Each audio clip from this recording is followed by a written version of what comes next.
Howdy, I'm Jackson Cord, and I'm going to be reading from one of my stories, Cleats and Clay.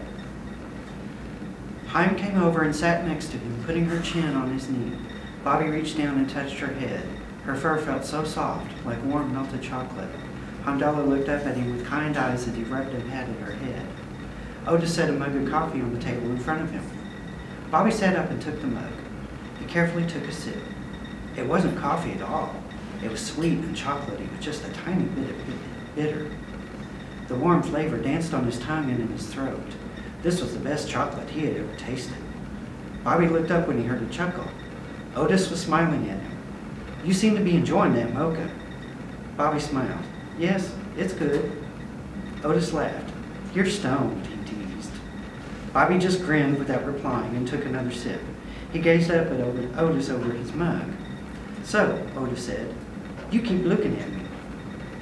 "You keep looking at me," Bobby warmly echoed back. "I asked you first." Words. Bobby didn't want words. Words just got in the way. After all the friendly touching in the studio, Bobby wanted some action. "Just kiss me." Otis looked surprised. "And what makes you think I'd be inclined to do that?" "You keep looking at me." "Really now?" As he tilted his head, Otis grew a crooked grin. "But what if I'm mostly straight?" "Mostly? That leaves a bunch of wiggle room." Otis chuckled. "And what exactly are you looking to wiggle?" Bobby sat forward. The buzz was thinning out, but he still felt strangely comfortable. "What do you mean by mostly straight?"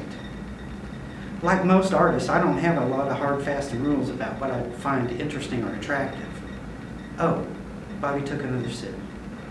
"Being such a shrimp, though, it's hard for me to catch a woman's eye, and men are even more difficult." "So you've never been with a man?" "Never said that," Otis smiled. "You're putting words in my mouth now, boy." "Sorry. So tell me about them." Otis sipped from his own mug a moment as if he was trying to decide if he should answer. "It was only one guy, actually. I thought it might be a mistake. He seemed to be reluctant about his desires, but I was curious and went along. We fooled around a little, but as soon as he got off, though, which was right quick, he couldn't get out the door fast enough." "Ouch, that sucks." "So what about you? What was your first time like?" Bobby drained his mug and held it out to Otis. "If you can give me some more, I'll tell you the whole long, gruesome story." Otis took his empty mug. "Sure thing, stud," he said with a wink.